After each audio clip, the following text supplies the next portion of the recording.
Estamos gravando. Sim. Só para fazer o mesmo frame lá do...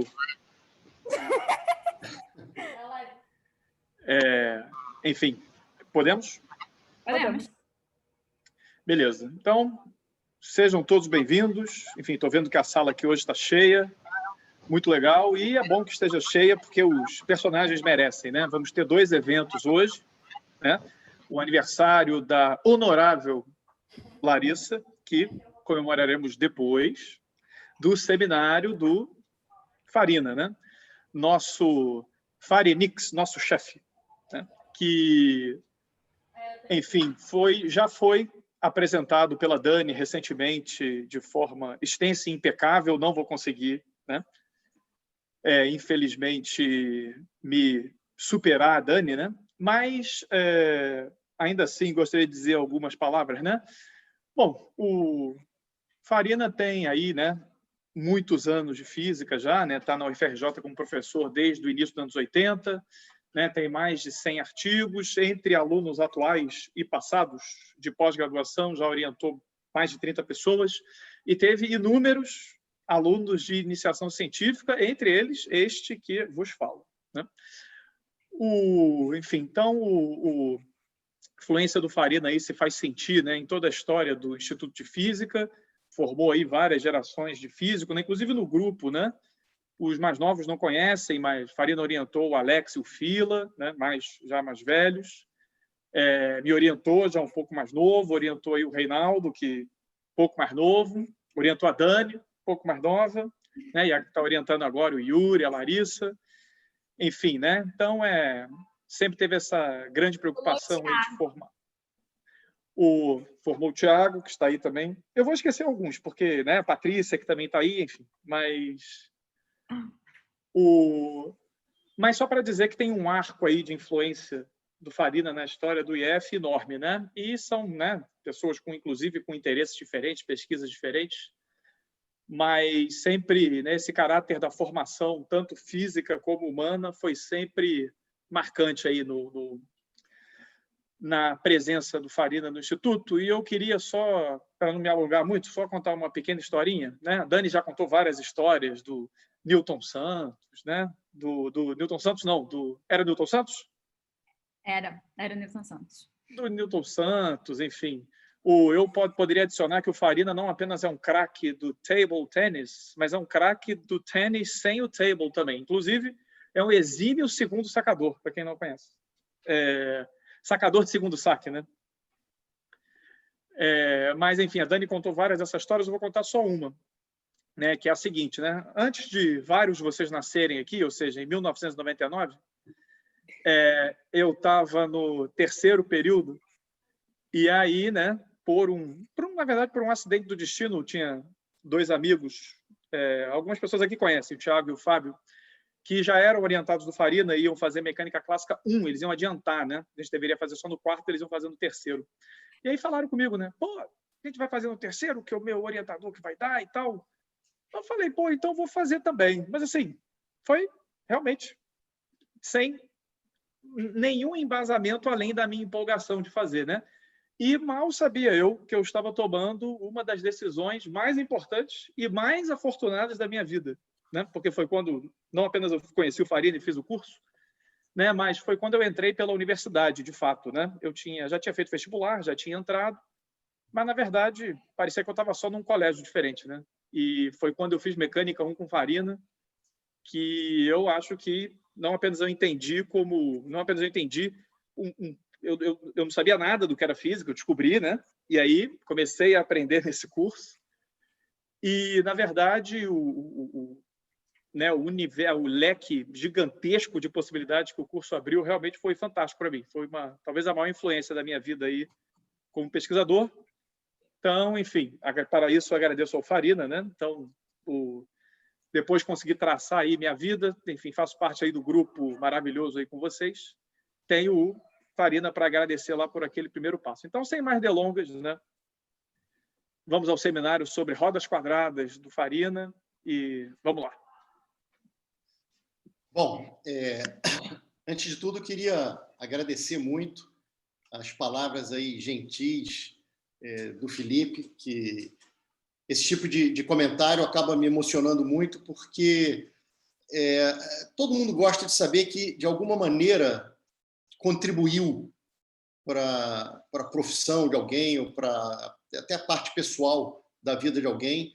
Então, é muito legal, principalmente a gente sendo professor, uma das maiores gratificações é realmente ver os seus pupilos no início e alunos depois irem adiante, terem uma trajetória brilhante, superarem você e depois você aprender com eles. Então, é uma coisa muito bacana, porque ela muda depois. Então, eu fico muito, muito feliz com essas palavras, emocionado mesmo. Para mim, o mais importante da minha carreira não são os artigos, para mim são os alunos que eu consegui motivar, mais até do que ensinar, mas acho que as coisas vêm juntas, porque quando um aluno se motiva, ele acaba aprendendo. Mas o meu objetivo principal é motivar os alunos, seja para continuar comigo, ou seja para ir para outro caminho. Então, fico assim, realmente muito emocionado, Felipe. Obrigado por saber que eu tive essa influência sobre você, que é um cara que eu admiro pra caramba e é um dos caras que eu tento seguir agora, é um dos exemplos para quem eu telefono e procuro para pedir opinião. Então, os papéis se inverteram aí e, para mim, é uma honra que tenham se invertido mesmo, entendeu? E isso acontece não só com você, com outras pessoas que estão aqui na audiência, mas estou me dirigindo a você hoje, porque você que falou essas palavras. Então, muito obrigado mesmo. Fiquei muito, muito feliz e emocionado. Queria também dizer que, para mim, é uma honra estar aqui dando um seminário aqui, informal, é bem informal esse seminário, mas no dia do aniversário da Larissa. Então, eu queria ter tido mais tempo para preparar algo mais original. Eu digo mais original porque eu, por falta de tempo, acabei pegando uma aula que eu tinha gravado e modifiquei algumas coisas dessa aula. Mas o que importa aqui, Larissa, é o carinho e a emoção com que eu estou fazendo isso que está aqui. Não é exatamente o conteúdo do seminário. O seminário foi só um pretextozinho, porque era dia do grupo, e aí a gente botou um seminário. Mas então, fique sabendo que é uma honra para mim estar aqui hoje falando no dia do seu aniversário. E a gente volta a falar sobre essas coisas no final, ok? E, para terminar, bom, eu tenho que compartilhar aqui. Alguém me libera o compartilhamento? Ou já está liberado? Já está liberado, Farina. Deixa eu ver se eu consigo. Apareceu aí? Apareceu. E agora ficou maior? Ficou. Caramba, até o momento eu estou arrebentando aqui, hein? Tá. Bom, então, olha só. Eu queria dizer o seguinte. Esse seminário, como eu estava falando, eu aproveitei uma aula que eu gravei para o curso de Mecânica Clássica 2 sobre a catenária, onde no finalzinho eu falava de bicicleta de rodas quadradas, que eu sabia que tinha que andar em cima de arcos de catenária para que ela se movesse suavemente. Eu nunca tinha visto essa conta. E quando a Larissa pediu já mais em cima da hora, assim, eu falei, bom, vou tentar aproveitar esse seminário e vou aproveitar essa oportunidade para tentar entender essa conta, que eu sempre tive vontade de ver como é que você chega nos arcos de catenária para botar no solo e a bicicleta de rodas quadradas poder se mover bonitinho ali.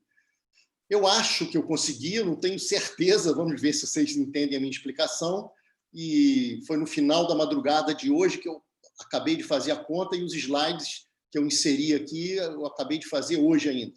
Então, espero que dê certo, vamos lá. Bom, então vamos para o seminário. O título é sobre catenárias e as bicicletas de rodas quadradas. Ele tem que passar, é por aqui. Ok. Em homenagem ao Felipe Rosa, um roteiro da apresentação. Então, vou começar com uma breve história da bicicleta. A idade da Larissa está errada, mas tudo bem. Oi? A idade da Larissa está errada, mas tudo bem. Isso é mentira! Isso é intriga, Farina. Espera aí, é 25 ou 20? Agora eu fiquei... É 25, 14, eu sou... 14. Bom. Felipe, por um momento você me deixou preocupado, cara. Então, porque 25 é um número bacana. Não chegou Eu nem também no acho. retorno. Acho ótimo. Poxa, Felipe, mas ela fez 14 ano passado, vai fazer 14 de novo esse ano? É igual você. Tem vários aniversários em sequência. A Dani ficou nos 29 anos durante muito tempo, tal do retorno de Saturno. Ela queria aproveitar bastante o retorno de Saturno. Enfim, bom, o roteiro foi em homenagem ao Felipe, que adora roteiros de apresentações. Eu vou começar falando aqui 5 minutos sobre a história da bicicleta, tipo 5 minutos de Wikipédia.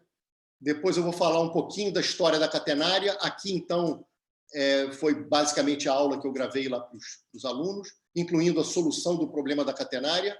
E o que eu tentei incluir era essa conta que eu acho que entendi, e tomara que tenha entendido, senão a gente discute aí. E no final tem uns comentários, ok?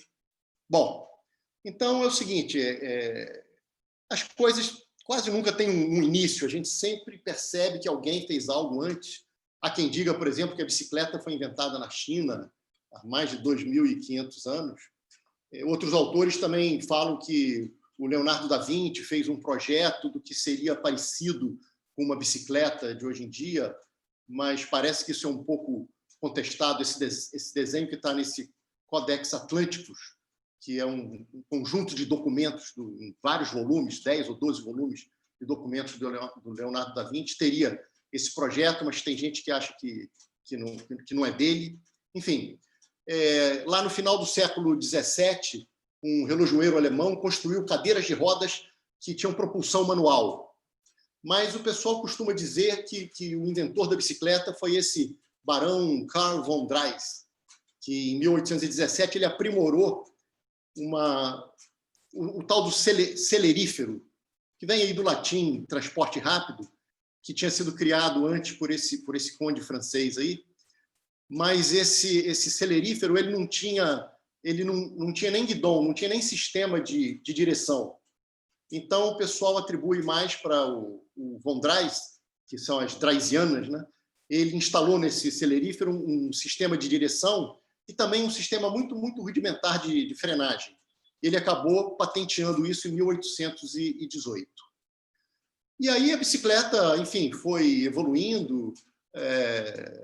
Por exemplo, parece que a primeira competição de bicicletas que se tem registro é de 1829 e ocorreu em Munique.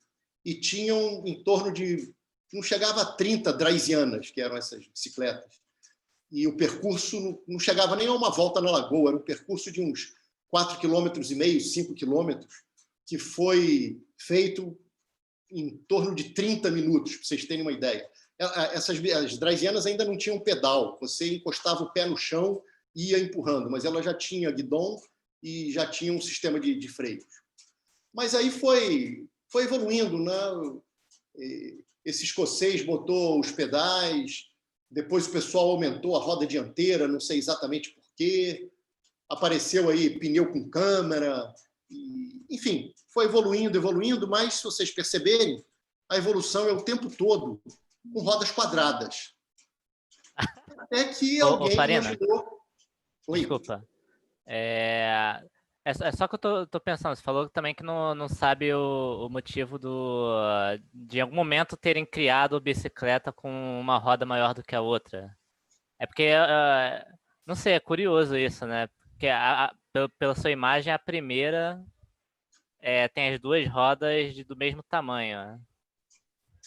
É verdade. Eu acho que tem a ver, os caras achavam, se eu me lembro bem, que tinha a ver com diminuir o impacto na pessoa, mas eu não sei exatamente o motivo, mas você vê que isso durou pouco, né? Isso foi mais ou menos nessa final dos anos 60 que o pessoal fez isso, mas eu não sei exatamente o porquê. Mas você vê que a coisa era muito rudimentar, cara, para o cara começar com uma bicicleta que nem virava, né? Quer dizer, enfim. Mas... Bom, quer dizer, a que não virava era o celerífero. Essa daqui realmente já tinha um sistema de direção, que foi a do von Drais, já era uma draisiana.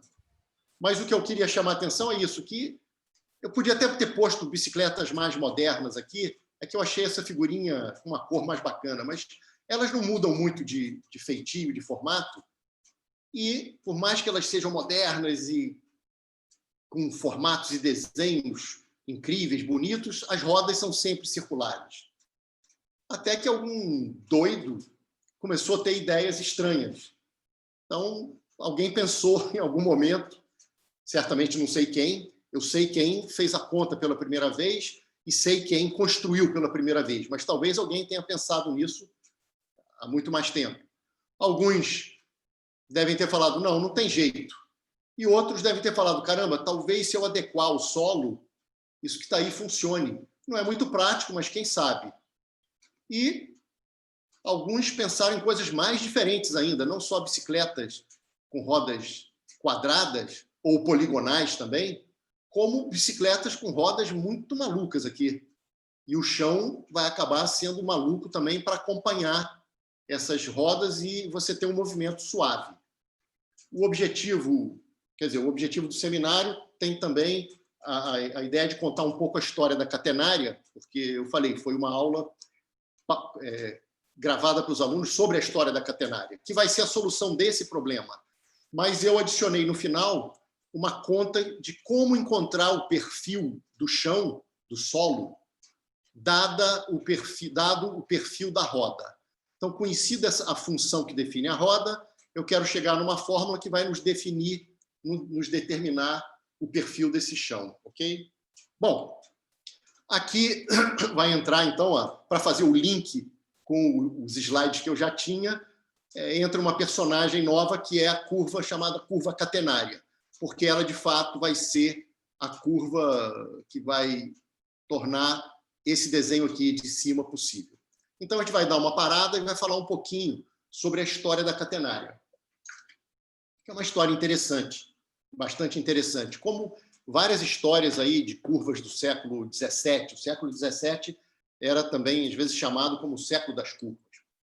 E aqui é o seguinte, a catenária, ela é a curva, é o perfil de um cabo flexível, de um barbante flexível, ou uma cadeia aqui, uma corrente, que tem seus dois extremos presos sob a ação da gravidade. Isso aqui é a catenária. Ela aparece em fios, em correntes, e se a gente quiser uma visão até um pouco mais poética aqui, ou sei lá, pode ver nas teias de aranha, aqui você teria orvalho tornando mais visíveis essas catenárias dessas teias de aranha que está aí. Mas qual seria esse formato? E quem começou a pensar nisso pela primeira vez? Bom, certamente muitos já fizeram essa pergunta, também não saberia dizer quem começou a pensar nisso pela primeira vez, mas talvez o que primeiro tenha tentado dizer qual era essa curva tenha sido o Galileu.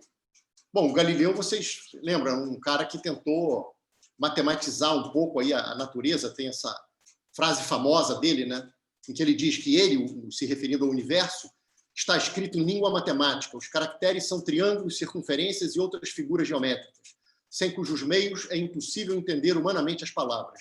Sem eles, nós vagamos perdidos dentro de um obscuro labirinto.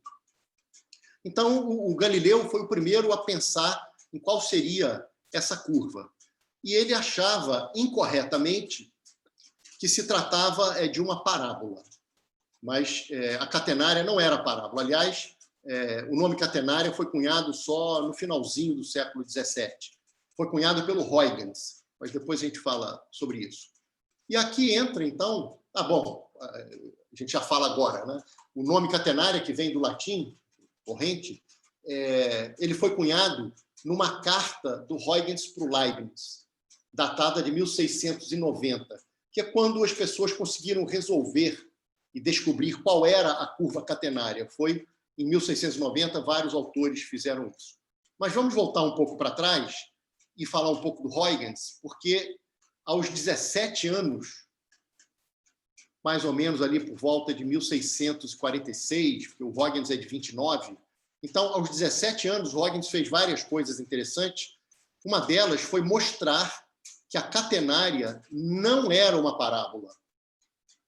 E eu acho que ele fez da seguinte forma. Quando eu falo eu acho aqui, tem historiador aí assistindo, né, o nosso querido Tiago. Eu acho que o que ele fez foi o seguinte: esse desenho eu tirei dos originais da obra do Huygens. E vocês percebem aqui que ele pendura num fio, que provavelmente ele está supondo um fio ideal, sem massa, ele pendura massas iguais. E se vocês olharem bem para esse desenho, ele pendura massas iguais a distâncias iguais em x. E ele consegue mostrar que, nesse caso, a solução é uma parábola. Se, nesse caso, a solução é uma parábola, o caso da catenária não pode ser a parábola, porque na catenária, o fio, que tem massa e é homogêneo, ele tem mesma massa para mesmos ΔS. E como vai ficando cada vez mais inclinado, os ΔX vão ficando cada vez menores, com a mesma massa. Então, eu acho que o que o Huygens fez aos 17 anos foi mostrar que o que dava a parábola era quando você tinha uma distribuição de massa, uma espécie de ΔM, ΔX constante, e não ΔM, ΔS constante. Entendeu? Então, ele consegue mostrar isso que está aqui. Bom, muitos anos se passaram, como a gente vai ver, até que algumas pessoas, entre eles o Huygens, um dos Bernoulli e o Leibniz, resolveram o problema. Mas, antes disso, deixa eu falar um pouquinho mais da catenária. Aqui vocês veem uma foto aqui da Golden Gate, na Califórnia, que ela se aproxima, esses cabos aqui se aproximam muito mais de uma parábola do que de uma catenária, porque eles estão sustentando em distâncias iguais massas iguais. Então, esse é um resultado que o Huygens já sabia, que sustentou massas iguais ali, você vai ter a parábola. E por isso que a catenária não era a parábola. Agora, antes mesmo de saberem a forma dessa curva, as pessoas já sugeriram coisas curiosas com essa curva. Por exemplo, o Hooke, aqui tem uma ilustração do Hooke segurando uma corrente, então formando aqui uma catenária. Ele acho que foi o primeiro a sugerir que ela poderia ser utilizada na arquitetura. E, acho que numa reunião da Royal Society de 1671, ele anuncia que tinha descoberto o modo ideal de construir arcos, sem, no entanto, dizer qual seria essa forma. E, em 1675, o Hooke publica um livro, e nesse livro ele fala da verdadeira forma matemática e mecânica para a construção de arcos de todos os tipos. Mas ele não põe a resposta, ele deixa uma coisa meio num anagrama, entendeu? E ele acaba falecendo antes de divulgar qual era a solução. Então, poucos anos depois da morte dele, eu acho que ele, não me lembro, ele falece acho que em 1702 ou 3, alguma coisa assim. 2 anos aqui. Então, ele falece em 1703. O pessoal consegue anunciar o que ele tinha dito. Aqui estava a frase em latim e aqui a tradução, copiada de algum lugar, obviamente, dizendo: assim como uma forma flexível e contínua fica pendurada, quando invertida, permanecerá contiguamente rígida. Então, a ideia do Hooke era essa que está aqui. Ele via a corrente pendurada tendo essa forma e achava, então, que inverte isso, essa vai ser a forma ideal para você construir arcos. E, de fato, parece que tem propriedades muito, muito interessantes. E a catenária é utilizada em várias construções, como a gente vai comentar. Vou até botar uma foto aí mais tarde. Mas a pergunta é, afinal de contas, qual é a forma dessa curva? A gente já sabe que não é uma parábola, mas qual é a forma dessa curva? E o problema de obter a catenária foi proposto como um desafio por um dos Bernoulli, pelo Jacob Bernoulli, em maio de 1690, na Acta Eruditorum. E ele escreve, então: e agora vamos propor este problema: encontrar a curva formada por um fio pendente, livremente suspenso a partir de 2 pontos fixos. Então, o Jacob propõe, mas o primeiro a obter a catenária, se eu não me engano, foi o Bernoulli. Mas o Leibniz e o Huygens também obtêm isso em 1690, mas eu acho que a publicação sai na Acta Eruditorum de 1691. Agora, pelo que eu pude entender, e eu botei um texto aqui do Johann Bernoulli, pelo que eu pude entender, o autor do desafio, que foi o Jacob, ele teve dificuldades para resolver o problema. Sempre saía parábola na solução dele.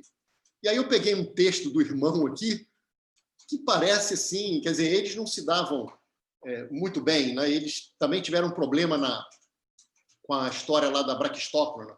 Só que na braquistócrona, que foi, acho que, proposta em 1696, o problema foi o oposto. Quem propôs foi o Johann, e o Jacob resolveu, o Johann também, outros resolveram, e parece que a solução do Johann tinha um pequeno erro, que quando ele viu a solução do irmão, ele se apropriou um pouco da solução do irmão.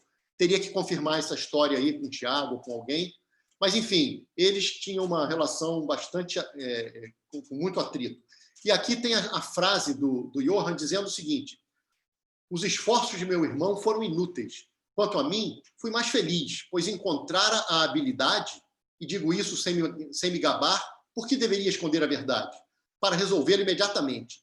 Na manhã seguinte, cheio de alegria, fui encontrar meu irmão, que ainda lutava miseravelmente com esse nó górdio, sem chegar a parte alguma, sempre achando, como Galileu, que a catenária era uma parábola. Pare, eu disse a ele, não se torture mais tentando provar a identidade da catenária com a parábola, porque ela é inteiramente falsa. Então, esse eu achei um texto muito, muito curioso e que certamente mostra a rivalidade entre os irmãos Bernoulli. Bom, o Leibniz resolve o problema. Eu, infelizmente, ainda não tive tempo. Espero que um dia eu possa olhar a solução mesmo do Leibniz, olhar a própria solução do Huygens, mas eu vou fazer comentários aqui. E o Leibniz tem essa frase dele aqui, dizendo, portanto, eu ataquei o problema da catenária, ele estava se referindo, que ainda não tinha tentado. E com minha chave, ele estava se referindo ao cálculo diferencial. Alegremente abri seu segredo. Isso é uma frase do Leibniz. O Huygens tem aqui uma figurinha, e agora eu peço aqui um esforço de reportagem para vocês, porque para vocês olharem para essa figura e perceberem que agora as distâncias das massas elas não estão iguais, elas não estão igualmente separadas na direção X. Vocês conseguem perceber isso? Diferente daquele primeiro problema que ele resolveu aos 17 anos. Aos 17 anos, ele mostrou que, se tivesse igualmente espaçado, era uma parábola. Agora, ele está atacando o problema do fio. O fio ele tem a mesma massa para mesmos comprimentos de arco. E, à medida que você vai inclinando, a projeção desses comprimentos de arco é menor. Então, para tentar estudar pendurando massas, você tem que ir apertando ali aquela distância entre eles. Bom, pois bem, vamos passar então para a solução da catenária, porque a gente vai precisar dessa solução mais tarde. E aí a gente vai simplesmente fazer da maneira mais simples possível.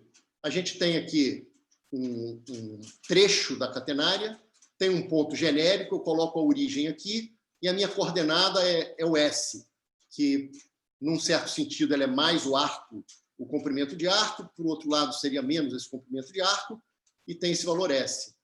O que está em preto aqui tem a tensão horizontal aqui, sofre ação do peso, e tem aquela tensão tangencial ali. E aí, usando leis de Newton, segunda lei, a corda está parada, você projeta na vertical, projeta na horizontal, tem essas equações, divide uma pela outra, e você tem que tangente de φ é S sobre uma constante. Deixa eu apagar uma coisinha que eu não sei se está aparecendo para vocês. Então, vocês têm que tangente de φ, voltando para cá, dividir um pelo outro, tangente de φ é S sobre uma constante que eu chamei de Azinho. Mas y sendo f de x, para a curva que a gente quer descobrir, o f' é a tangente de φ. Então, a gente tem que tangente de φ é igual a S sobre A. Por conveniência, eu vou chamar o f' de x desse fzão, tá bem? Então, o fzão é igual a S sobre A. Ora, quem é S? O comprimento de arco é integrar o ds. E a gente sabe que o comprimento de arco em coordenadas cartesianas é raiz quadrada de 1 mais a derivada ali, o f' quadrado, dx. Então, eu tenho que f de x é a integral do ds, que é a integral disso que está aqui, sobre esse azinho, que é essa constante, de 0 até x.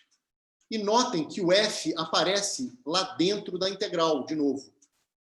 E como tem esse x aqui e o x aqui, é o argumento do f, eu derivo essa expressão em relação a x. Aqui tem o df dx, e aqui, como eu estou derivando em relação ao limite superior da integração, vai aparecer o integrando, trocando x' por x. Maravilha! Passa tudo que tem f para um lado, tudo que tem dx para o outro, e integra. Essa integral aqui é uma integral imediata, que dá arco seno hiperbólico. Então, a gente integrando essa expressão, nós temos esse resultado que está aqui. Ora, se o arco, cujo seno hiperbólico de f é x sobre a, significa que o seno hiperbólico desse arco do x sobre a é igual a f. Maravilha. Aqui eu usei as condições que a tangente ali no ponto mais baixo é zero, né? Isso é que quer dizer essa equação. Lembrando que fzão é dfzinho dx, a gente integra novamente e tem a curva que a gente quer, que é um cosseno hiperbólico. Então está aqui. A catenária é um cosseno hiperbólico. Maravilha. Bom, isso numa maneira mais moderna de fazer.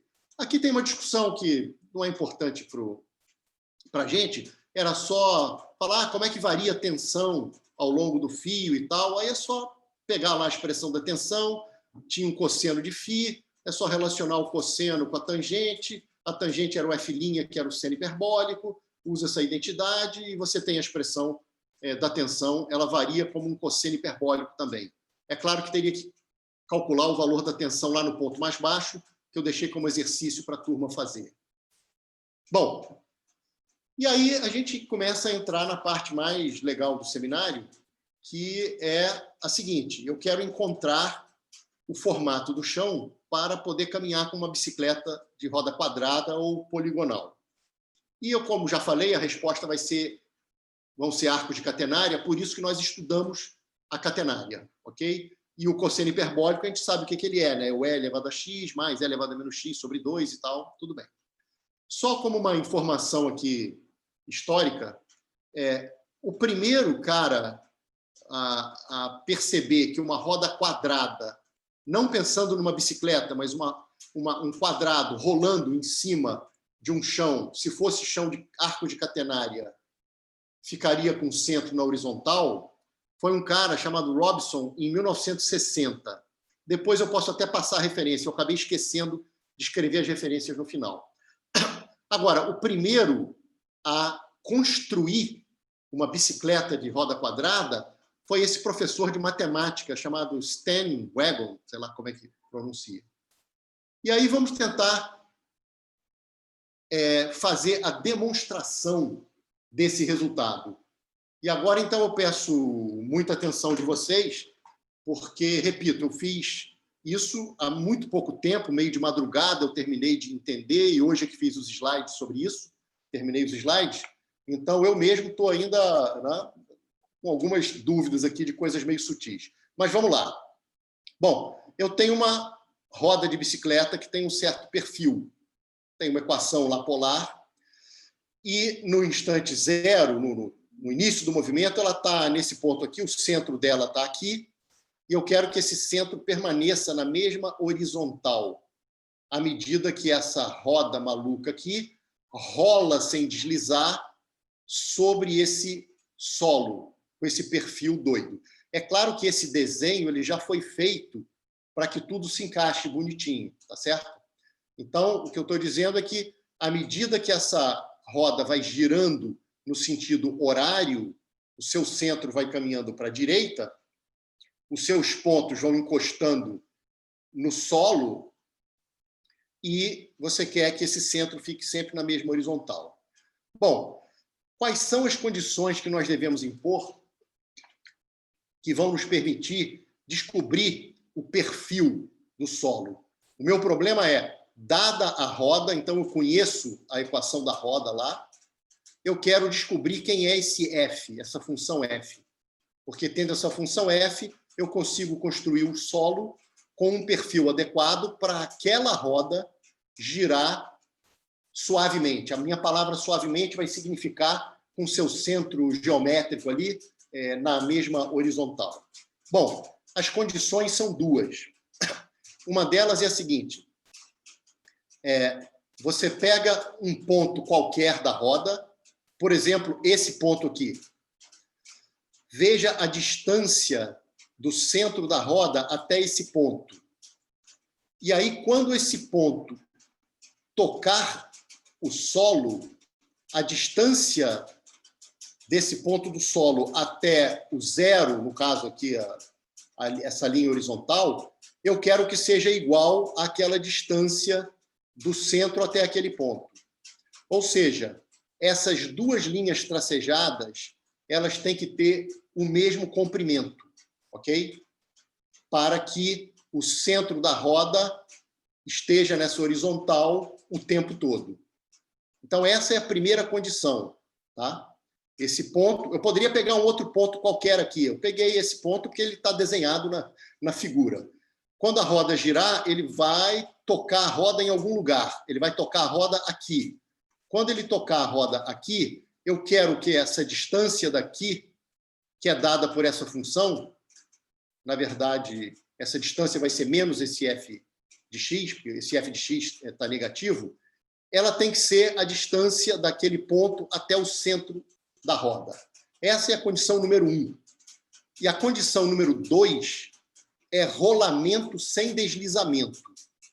Então, isso significa, nessa figura, que, à medida que a roda vai girando e novos pontos vão entrando em contato, todo ponto que está em contato com o solo tem a mesma velocidade do solo, que é a velocidade nula. Então, não há deslizamento entre o ponto de contato da roda e o solo. Isso significa, nesse desenho, que os trechos em negrito são iguais. Então, eu tenho aqui, esse trecho em negrito. Em algum momento, eu vou precisar calcular esse comprimento de arco. E tem esse outro trecho em negrito, que eu também vou precisar calcular o comprimento de arco. Ok? Bom, eu agora vou definir uma função. Tá, eu vou definir uma função que é muito sutil, que é a seguinte: é uma função de x, e ela vai me, que eu vou chamar de θ de x, e ela vai me dizer o seguinte: pega, por exemplo, um valor de x desse eixo que está aqui. Então, vamos pegar esse aqui, só porque ele já está desenhado, tá bem? Mas peguem um x qualquer. Aí vocês vão pegar o seguinte: o segmento de reta do ponto que sai do centro da roda até o ponto que, quando encostar no solo, tem essa coordenada x, vocês vão pegar este ângulo daqui. Vou repetir, porque é muito sutil isso. Esse θ de x, dado um x qualquer, que você pode pegar 10, 8, eu vou pegar esse valor só porque tem o desenho aqui, você vai dizer o seguinte: qual é o ponto que, quando chegar em contato com o solo, vai ter essa coordenada x? É o ponto que está no desenho aqui. Por isso que eu escolhi esses pontos, porque já estão desenhados. Aí você vai pegar o segmento de reta que, no tempo original, no tempo antes de começar a girar, ligava o centro da roda ao ponto. Este ângulo daqui é esse θ. Eu vou criar essa função θ de x. Então, dado um x, o meu θ de x é isso. Por exemplo, vamos ver um outro carinha aqui, que não está nesse desenho, né? Vamos pensar. Quando eu pegar um ponto perto desse número 6 aqui, não sei se é exatamente o 6, na verdade não é, mas a gente está no cucuruto, a gente está no topo disso aqui, concordam? Então, perto do 6, eu estou no topo, certo? Qual é o ponto que vai encostar nesse topo que está aqui? Ora, pelo desenho aqui, esse para fora, para dentro, para fora, para dentro, está claro que nesse desenho é esse ponto daqui que é o ponto que vai encostar aqui, concorda? Que aqui tem essa protuberância, aqui tem essa reentrância. Então, quem é o θ de 6, o θ de próximo de 6? Você vai falar qual é o ponto que vai entrar em contato, que, quando entrar em contato com o solo, tem coordenada próxima de 6 aqui. É esse ponto aqui. Vamos ligar o centro com esse ponto. Qual é o ângulo que esse segmento faz com o eixo OX? 0. Por isso aqui, para esse valor aqui, você tem 0. Esse Q aqui, não sei por que o cara escreveu a letra Q. Seria esse θ de x, entendeu? Então, tem essa função, tá? É esse ângulo. Pois bem, agora a gente vai expressar matematicamente as condições que eu falei anteriormente, tá? Uma delas é dizer que o R é dizer que esses caras daqui são iguais. Essas linhas tracejadas são iguais. Quem é esse cara? Esse cara está para um x. Esse cara daqui, essa distância é menos f de x. Porque f de x é toda negativa aqui, né? Então, essa distância é menos f de x. E essa distância tem que ser igual a esta distância. Mas essa distância é o R para aquele ângulo θ que eu defini. A θ como função de x era aquilo, era aquele ângulo do segmento que saía do centro até um ponto P, no tempo 0, mas esse ponto P era o ponto que, quando estivesse em contato, teria a coordenada x. Então, dizer que esses dois segmentos têm comprimentos iguais é dizer que menos f de x é igual ao R do θ daquele x. Então, está aqui, ó, primeira condição é R de θ de x igual a menos f de x. Guardem essa condição. A segunda condição era a condição de rolamento sem deslizamento. Então, eu tenho que calcular comprimento de arco de uma curva, comprimento de arco de outra curva. Beleza, isso a gente faz tranquilamente. Comprimento de arco de uma curva dada por y igual a f de x. Está aqui, a partir do 0. Depois, comprimento de arco do trecho correspondente lá, desse trecho aqui da roda de bicicleta. É conveniente usar coordenadas polares. Em coordenadas polares, o ds está aqui, né? É usar o dr² mais o r, 2dθ2 e tal. Então, em coordenadas polares, a fórmula para comprimento de arco é essa. Por que eu comecei assim? Porque quando eu tenho x igual a 0, o ponto do contato está aqui. E aí o ângulo desse segmento de reta com x é menos π sobre 2. É aquela função curiosa, aquele θ de x que tem uma definição sutil. Então, no comprimento de arco do trecho da roda que vai grudar ali no chão e vão ter, devido ao rolamento sem deslizamento, é como se eu estivesse retificando ali a roda, é dada por essa integral.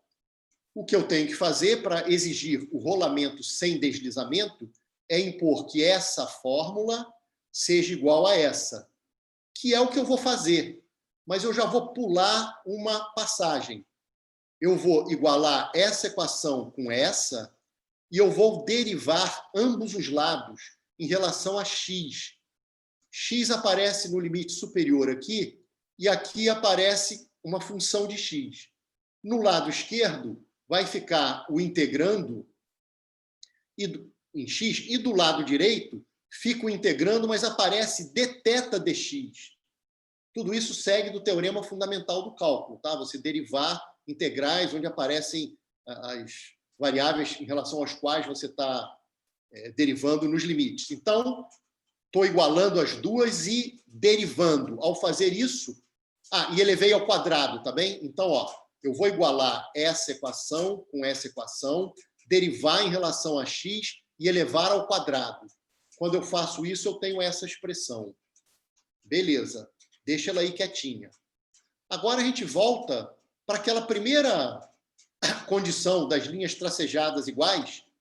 Era isso, era que o R de θ de x era menos f. Se você deriva essa expressão que está aqui, e usa a regra da cadeia, fica dr dθ, dθ dx, e do lado direito fica menos f'. De modo que dr dθ ao quadrado é f' ao quadrado dividido por dθ dx ao quadrado. Pessoal, eu estou indo bem lentamente, por minha causa também, tá? Porque isso tudo é muito novo, é coisa de horas, tá? Então, eu estou indo devagar para eu não comer mosca aqui. Pois bem, então, dessa primeira condição, quando eu derivei e usei regra da cadeia, eu tirei uma relação para o dr dθ quadrado. Quando eu colocar essa relação aqui dentro, reparem que do lado de fora tem dθ dx ao quadrado. E aqui tem o mesmo dθ dx ao quadrado no denominador. Então, quando eu substituir essa expressão aqui, este termo vai me dar f' quadrado. Mas f' quadrado tem do lado de lá. Então, a gente corta esse termo com este daqui. E o que sobra é 1 igual a dθ dx quadrado r de θ quadrado. Ora, dx para um lado, extrai a raiz, você vai ter uma integral de dx igual a uma integral de r de θ dθ. Ou seja, daqui eu integro. E, gente, acabou o problema. Eu vou mostrar por que acabou. Mas acabou o problema. Por quê? Porque esse cara, eu sei quem é, porque ele é o perfil da roda. Você tem que me dar o perfil da roda para eu te dar a função f de x. Como que eu faço essa função f de x? Você pega o perfil da roda, coloca nessa integral. Resolve essa integral. Essa integral te dá x como função de θ. Você inverte e obtém θ como função de x. E aí você usa aquela condição, que era uma daquelas duas condições, que o f de x era menos o r do θ de x. Se você tem o θ de x, sabe quem é o r, a função r, porque ela definia a sua roda, acabou, você tem o perfil. Então, repetindo, tudo que você precisa é, me dê o perfil da roda, eu coloco aqui, faço essa integral. Ao fazer essa integral, eu tenho x como função de θ de x. Eu tenho que tentar inverter. Pode não ser fácil, sei lá, mas você inverte. Ao inverter o θ de x, é só botar na condição que era aquela condição das linhas tracejadas iguais, que era o f de x igual a menos o r do θ de x. Acabou. Está aqui a solução geral do problema, para qualquer roda. Te dá o perfil de qualquer roda. Ah, eu quero uma cardioide, eu quero uma sei lá o quê, uma trocoide, uma cicloide. Vai escolher lá as coisas que você quiser e vai tentar calcular. Provavelmente, em alguns casos, a gente vai fazer isso numericamente. Enfim, bom, vamos então, pelo menos, fazer o caso da roda quadrada. A roda quadrada é pegar um perfil que é uma reta. Tudo que eu preciso para analisar a roda quadrada, na verdade, é analisar uma reta, né? E aí eu tenho, na verdade, deixa eu botar um desenho antes aqui. Você tem uma reta e você, é claro que na roda quadrada essa reta vai ter um tamanho e quando chega no fim ali você refaz e ajusta e bota de novo o perfil do solo. Mas a conta matemática que você precisa fazer é, imagina uma reta e imagina uma distância até um ponto, que é o ponto que você vai considerar como se fosse o centro da roda. Repito, na hora de fazer para uma roda, vai cortar o tamanho correto aqui, mas tudo que você precisa fazer agora é, tem uma reta, o teu zero está aqui em cima, essa minha reta é r igual a menos 1, tá? Aí tem um ponto aqui, que seria esse ponto aqui, que seria o análogo do centro da roda. E você vai mexer nessa reta. E você quer que esse ponto que está aqui, imagina o cara se mexendo rigidamente em relação a essa reta daqui, você quer que ele fique sempre na mesma horizontal. Isso aqui é uma ampliação do desenho, mas eu vou voltar a esse desenho, tá? Vamos voltar para a conta. A equação de uma reta em coordenadas polares é muito simples, é você pegar o r vezes o seno de um ângulo, projeta e dá aquela distância até a reta, que é constante, né? Então, a equação polar dessa reta daquele desenho é r seno θ igual a 1. Passei o seno θ para baixo, o meu r de θ é menos cossecante de θ. Então, aqui seria o perfil desse pedaço da roda, que é um pedaço retilíneo, tá bem? O que a gente tem que fazer? Eu tenho que pegar e botar na integral anterior. Tudo que a gente tem que fazer é resolver essa integral. E ao resolver essa integral, eu tenho o x de θ, eu tento inverter, tenho θ de x, pego esse cara, boto aqui dentro, tenho o f de x. Então, vamos fazer isso. Vamos colocar aqui dentro menos cossecante de θ'. Ora, é 1 sobre seno de θ'. Essa integral poderia parecer difícil, ela não é difícil, ela é direta. Na verdade, se vocês derivarem essa expressão que está aqui, deriva o log a 1 sobre a tangente, deriva a tangente da secante quadrado, e aí secante quadrado é inverso do cosseno quadrado, e aí você lembra que seno de θ é 2 vezes seno de θ sobre 2, cosseno θ sobre 2, parará. Ou seja, é direta essa integral. Então, olha que bacana. Conseguimos o x como função de θ. Agora eu tenho que inverter. Mas esse caso também é simples para inverter. Passo menos para lá, já deu esse menos x aqui. Exponencia dos dois lados, some o log, já gerou esse carinha daqui. Tem outro menos, apareceu aqui. E aí você tem que tangente de θ esse cara. Então, esse cara sobre 2 é o arco, né? θ sobre 2 é o arco cuja tangente é menos exponencial de menos x. Ou seja, nesse exemplo, não só foi possível calcular essa integral, que deu isso, como foi possível inverter essa função, que deu essa daqui. E aí acabou. Tudo que você tem que fazer é dizer que o teu f de x era o teu r, tinha um menos, né? É o teu r do θ de x. O r era o que caracterizava a sua curva, que era a cossecante. Então, você tem que calcular a cossecante do dobro do arco cuja tangente vale isso que está aqui. Esse pontinho, realmente, essa conta eu não fiz, porque essa já não dava mais tempo, mas é só identidade trigonométrica, de arco dobro, dessas coisas, tá certo? E o que sai é a catenária, com um menuzinho aqui, que é essa curva daqui, gente. É claro que se vocês quiserem formar uma roda quadrada, vocês vão parar em algum lugar essa linha reta, a distância aqui para o centro tem que ser a distância para o centro, vão fazer o quadrado, quando esse ponto chegar aqui, em algum lugar, você encaixa outra catenária, e assim por diante, entendeu? E aí também fica claro que se for um polígono, também vai ser catenária, porque o que a gente fez aqui foi uma reta. Se você vai parar a reta depois que girou muito ou pouco, para botar várias outras retas, é só questão de ajustar os vários arcos de catenária.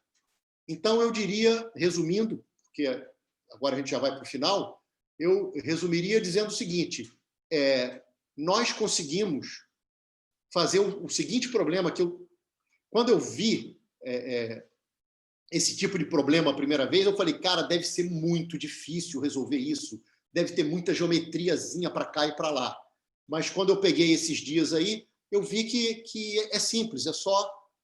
tem algumas sutilezas, mas bacana dado o perfil de uma roda, tudo que a gente precisa resolver é essa integral que está aqui, onde esse R dá o perfil da roda. Encontra o x como função desse θ, inverte e joga nesse f de x, que é o menos r do θ de x. E aqui está o perfil do solo, que vai fazer com que tudo funcione bonitinho para aquela sua roda.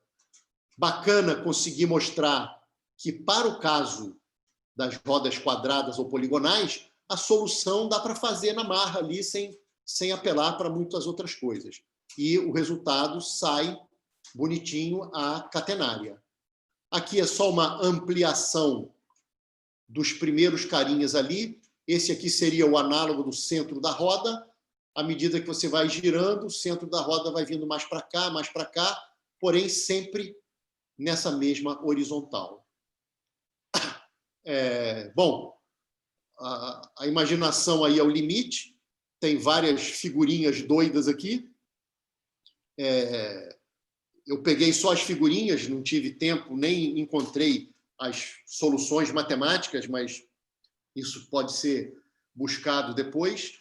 E aí tem coisas muito doidas. Às vezes a roda ela é curvilínea, termos curvilíneos, e o chão é uma poligonal ali. E tem coisas muito malucas aqui, né? Por exemplo, esse daqui é talvez uma espécie de um elipsoide, desculpe, você consegue encontrar qual é o chão para que o centro dele ande numa linha reta, e os caras ainda fazem coisas mais malucas ainda, além de calcular qual é o formato do chão para o centro andar em linha reta, eles ainda pegam pontos e analisam as trajetórias desses pontos. Nesse caso aqui, se eu não me engano, é uma trocoide. E tem outros exemplos em que aparece até cicloide na história, cardioide, e por aí vai. Então, é um tema realmente fascinante. Eu estou tentando convencer a Daniela da gente orientar um aluno lá no mestrado profissionalizante de ensino de física para estudar isso e depois construir, com a ajuda do Germano e a impressora 3D, e ele é craque nisso, construir várias bicicletinhas com vários solos em formatos diferentes. E aí, é isso aí. Além de chaveiros de lagartixas, a gente pode ter chaveiros de bicicletas de rodas quadradas. Indo para os comentários finais, eu queria... Bom, isso aqui era o que já estava lá na minha aula, então, às vezes, fica uma sequência um pouco quebrada, mas eu tive que adaptar.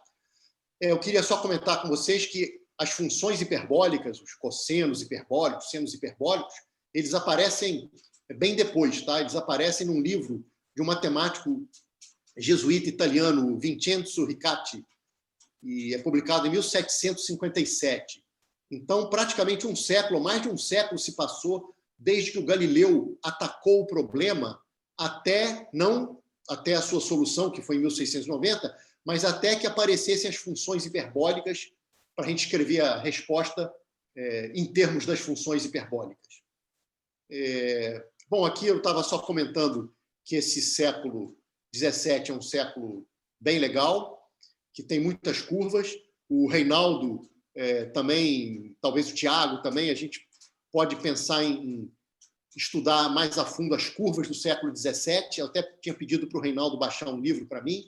Eu acho que é um tema fascinante, porque é cheio de desafios. Teve o desafio da tautócrona, catenária, braquistócrona, e por aí vai. É só fuçar alguma curva famosa, que certamente a chance de ter sido solução de um problema desafiador proposto é muito grande. Aqui foram algumas curiosidades que eu comentei com a turma. Se vocês pegarem uma parábola e fizerem a parábola girar em cima de um plano horizontal, de um plano rolando sem deslizar, o foco dessa parábola vai descrever uma catenária. Tá? Isso foi uma curiosidadezinha. E só para mencionar algo que vai aparecer no meu curso, por isso que eu botei isso que está aqui, porque a gente está entrando em mecânica analítica e tal, o Euler ele mostrou que se você gerar uma superfície de revolução a partir de uma curva y igual a f de x e perguntar qual é essa curva f que gera uma superfície de menor área, isso vai ser um arco de catenária também. Então, eu botei esses dois exemplos aí. E depois eu botei aqui umas fotos mostrando que as catenárias aparecem em construções, por exemplo. Isso aqui aparece muito nas construções do Gaudí, lá em Barcelona. Esse aqui é a famosa Casa Bacló, por fora e por dentro aqui. Isso aqui é um arco famoso, acho que é em St. Louis, nos Estados Unidos. Ela aparece também nas artes. Então, aqui tem certas obras de arte. Aqui são várias cordas penduradas, formando várias catenárias. Aqui, várias catenárias em exposições de arte. E eu, mais ou menos, vou encerrando aqui. E eu queria deixar o meu muito obrigado, Larissa, por você ser a pessoa que é. Essa frase é meio sem sentido, né? Todo mundo é o que é, né? Mas pela generosidade que você tem com as pessoas, sempre disposta a ajudar, e principalmente pela sua amizade.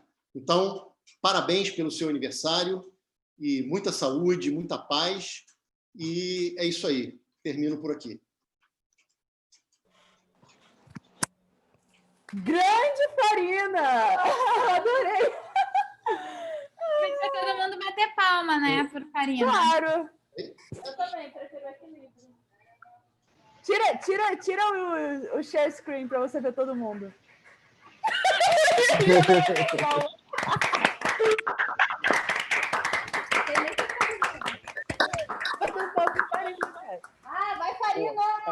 certo, né? Aí, pô, tô vendo caras novas. Milena, oi Milena, beleza? Fábio, caraca, que maneiro, cara, muito bom, muito bom.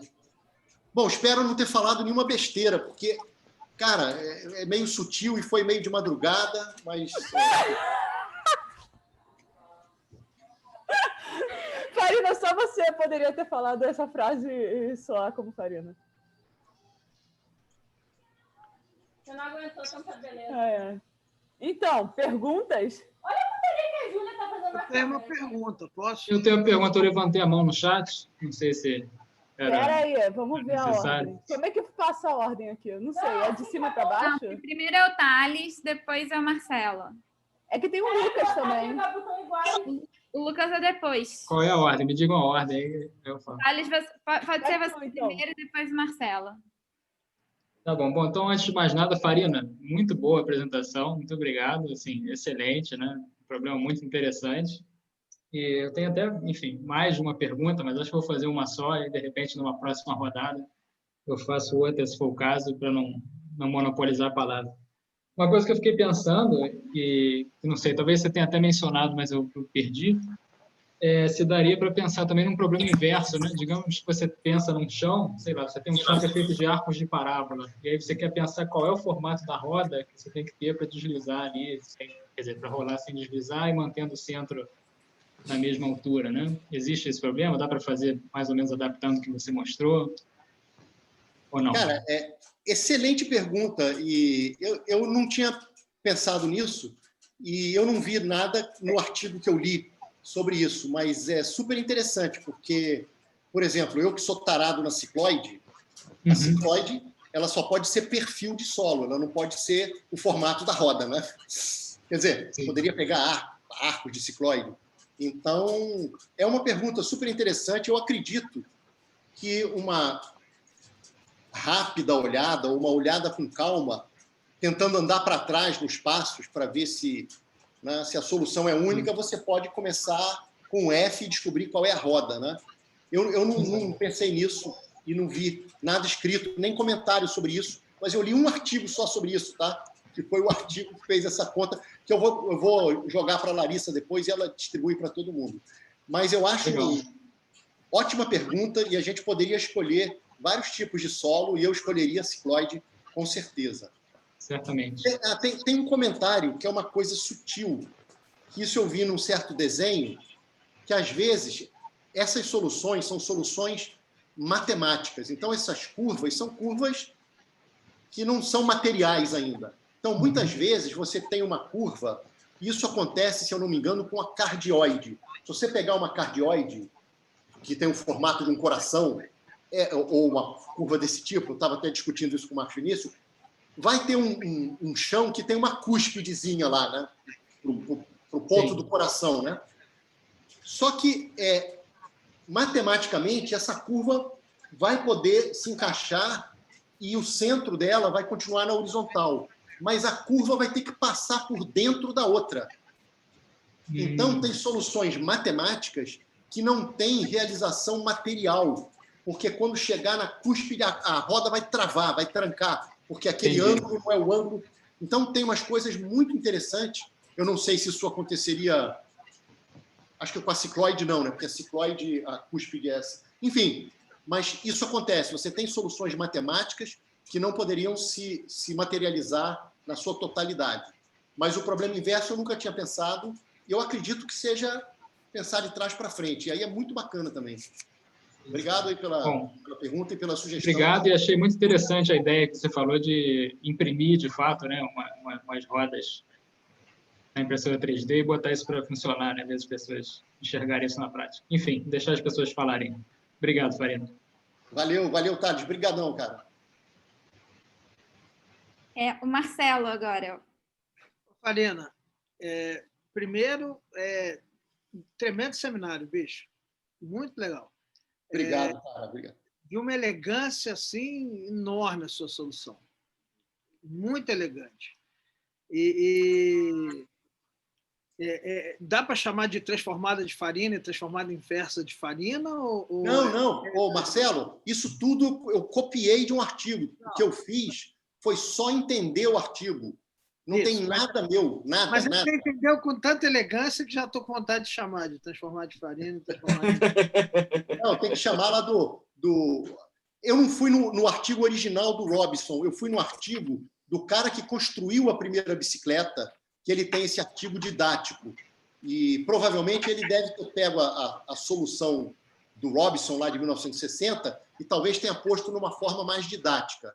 Mas eles lá têm a solução geral, a mesma que você mostrou. Exatamente. Eu mostrei todas as equações que eu botei, todos os desenhos, todos estão nesse artigo, todos. Então, para o grupo, fica de transformada de farinha, transformada em massa. Mas a pergunta que eu tinha era a seguinte, uma coisa que me veio à cabeça, tem até a ver relativamente com a pergunta do Thales, mas expandindo o problema. Eu fiquei pensando o seguinte, se eu podia usar isso daí em transporte em sistemas quânticos. Então, eu fiquei pensando o seguinte, eu tenho um potencial, por exemplo, que tem um certo formato, tá bom? E aí eu posso desenhar a função de onda para transportar minha partícula naquele potencial com menor atrito, por exemplo, ou ao contrário, se eu tenho uma certa função de onda, eu desenho o meu potencial para ela ser transportada com menor atrito. Você está entendendo? A ideia é muito doida, cara. É muito interessante, assim. Eu não teria muito o que dizer, mas eu acho que trazer ideias de lugares diferentes, às vezes, é uma coisa muito rica. Então, é como se fosse uma espécie de engenharia de potenciais, né? Assim como tem os metamateriais, a gente vai fazer engenharia de potenciais com algum objetivo. E aí, claro, aqui tinha a condição de rolamento sem deslizamento. No teu caso, você vai pensar quais são as condições aí na quântica que você quer para que alguma coisa aconteça. Isso. Mas esse tipo de ideia acho que pode ser realmente transportado para uma coisa desse tipo, entendeu? Eu acho que deve dar para fazer várias coisas inspiradas nisso, né? Enquanto aqui as condições eram rolamento sem deslizamento e aquelas linhas tracejadas, né, que era a condição para ficar na mesma altura, tinham que ser satisfeitas, no teu caso você vai falar, eu quero que o pacote de onda esteja de tal forma quando ele atingir o morrinho de novo desse potencial, enfim, para ganhar um outro kick aqui ou ali. Você vai criar a sua imposição e pode se inspirar no método, sei lá, de fazer essas coisas. Então, pode ser, cara, uma coisa totalmente inusitada, assim, diferentona, para resolver problemas aparentemente super complicados, mas que por essa inspiração aí pode ter alguma coisa aí para ver. Podemos, sei lá, conversar e ouvir todo mundo aí, mas a ideia é muito criativa, cara. Obrigado.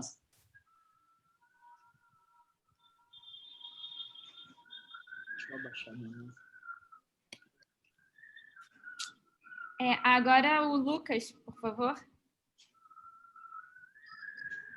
Opa!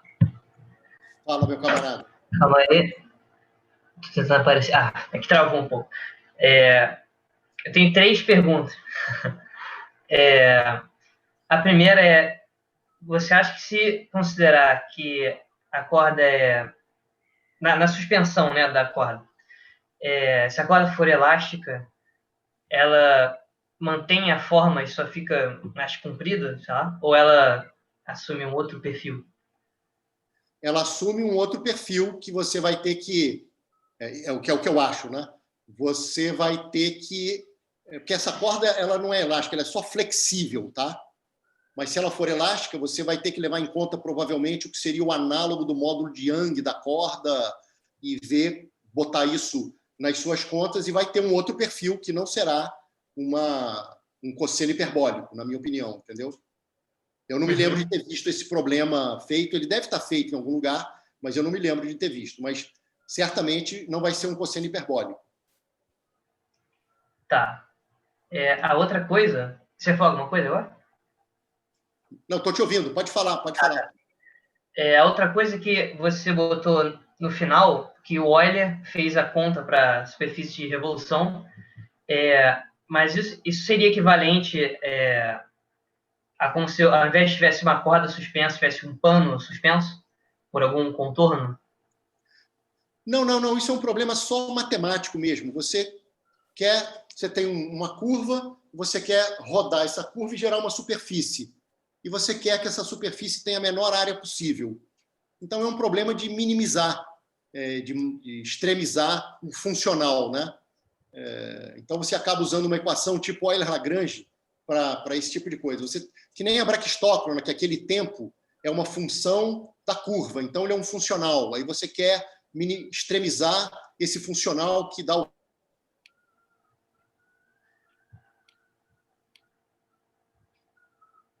Farina? Eu acho que... Oi? Isso. Farina que travou, né? Achei É, que tivesse sido eu, mas Não, foi acho que foi a Farina, né? Não, todo mundo Tava tá se numa mexendo. posição maravilhosa. Farina minimizou a ação. Tá paradinho. Você sabe que não tá no mudo, né? Não, extremizou, né? Aqui atrás, é a Raíssa, Larissa. Cara, ele tá muito engraçado.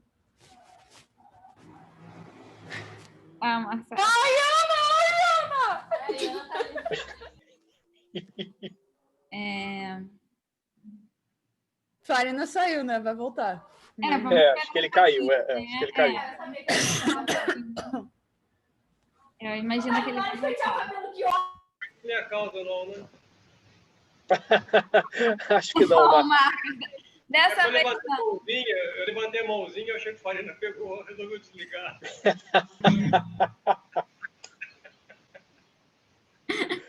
Muito bom. é o Farina que ligou para Larissa? Claro, óbvio. Liga essa câmera, Marcos. 20 anos que eu não te vejo, cara. O Marcos está com vergonha. O Marcos tem vergonha. Tem vergonha? Não ligou? Não. Ah, Eu sacanagem. chegando por eu mesmo. É uma versão simplificada. Ó, aliás, aproveitar que o Fábio chegou. Salve, Liz.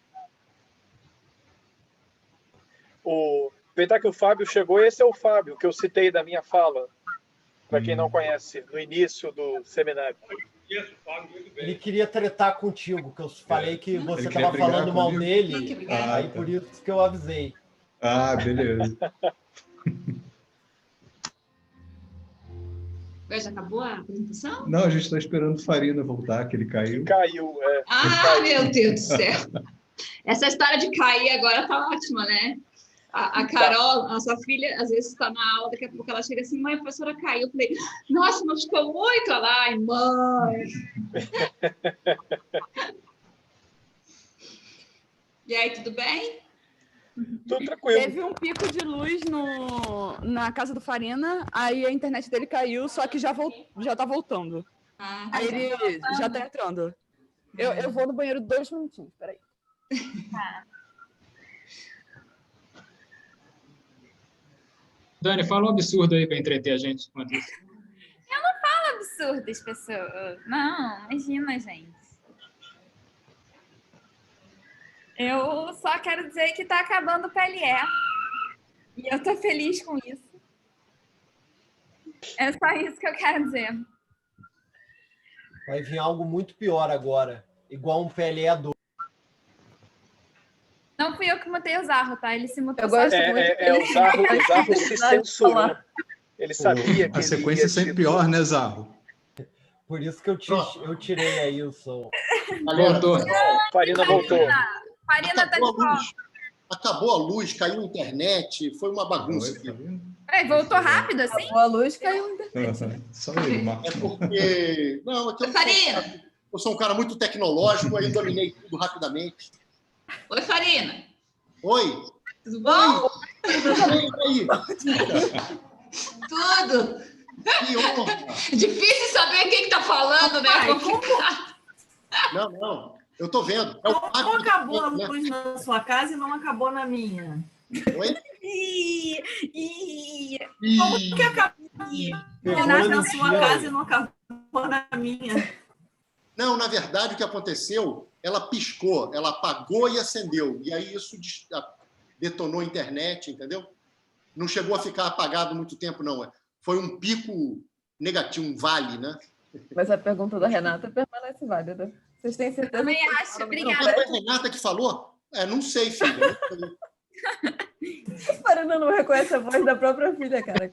Não, para mim a Renata já tinha ido embora há muito tempo. Falou, meu pai falou. Ela mandou mensagem. Pô, eu assisti a palestra toda, pai, inteira. Falou até do Orvalho, você é muito brega. Entendeu? Piegas. Aquele negócio de falar da beleza das gotas de orvalho. Pô, fala só das gotas de orvalho. Esse papo de beleza das gotas de orvalho. Eu gosto muito que essa parte vai ficar na gravação. Vai ser gravado, né? Sério? Vai ser gravado? Já está sendo. Já está sendo, Zar. Você já está totalmente exposto aí, dançou. Bom, enfim, Lucas, pode voltar aí na segunda pergunta, mas... A minha segunda pergunta era só para saber se era equivalente a um problema de, ao invés de uma corrente suspensa, ter um pano suspenso em algum contorno fechado, com o que o Euler calculou. Tem um pano? Você falou pano? Um pano sobre o próprio peso. Está pensando tipo uma membrana, é isso? Isso. Isso outro dia até, acho que foi o Thales, né, Thales? Que a gente conversou sobre isso, não foi? Sim, isso é um exercício da lista de métodos 2. O formato da membrana? Mas, na verdade, no problema ele é simplificado, né? Porque você supõe que o deslocamento é pequenininho, que é basicamente o que você faz quando você estuda corda vibrante lá em mecânica clássica. Né? Aí o que dá é um paraboloide, né? Porque qualquer coisa vai ser um paraboloide em primeira aproximação. Então, assim como a catenária é uma parábola, né? Se você supõe que a corda não sai muito da horizontal. Mas, enfim, eu diria que as equações são essencialmente as mesmas, né? Agora, a solução eu não sei, nunca vi. Eu acho que, assim, desculpa me meter, eu acho que vai depender também um pouco de como você está fixando esse pano, né? Quando você fala um pano, está dizendo alguma coisa bidimensional, é isso? Isso. Certamente depende das condições de contorno. Que você vai colocar. Exato. O que eu falei do paraboloide é se for um círculo, né? Se você tiver um quadrado, aí dá uma série infinita, enfim, não tem um... Você pode botar na matemática e ver, ele é bonitinho, mas não tem um nome específico. A gente pode chamar de, talvez, superfície de farina, em homenagem à farina. Vai depender muito do aro, talvez, né? De forma que... Sim. Talvez uma solução geral seja meio impossível de representar com uma única expressão, né? Agora, Thales, no caso de não ter essa aproximação, e sem ser elástica, é só pegar uma membrana que é maior, cuja área da superfície é maior do que a do círculo, você sabe qual é a forma que ela adquire ali? Ou... Como é que é? A área da superfície? Para você... Não. A minha pergunta era, na verdade, não faz muito sentido. Era só perguntar fora da aproximação. Eu chutaria que se você tiver um aro circular, deve dar uma catenária involuta, né? Uma revolução da catenária. O Thiago acha que não. Então, o Thiago está certo. Aliás, qual é o nome de uma catenária que você gira? É uma catenoide? É o quê? Acho que é catenoide. Num dos eixos é a catenoide, né? No outro eixo eu não sei, porque essa que faria a superfície é você girar em torno de um outro eixo, e não o eixo que a gente gira para fazer a catenoide. Eu não sei se chama catenoide também. Entendi.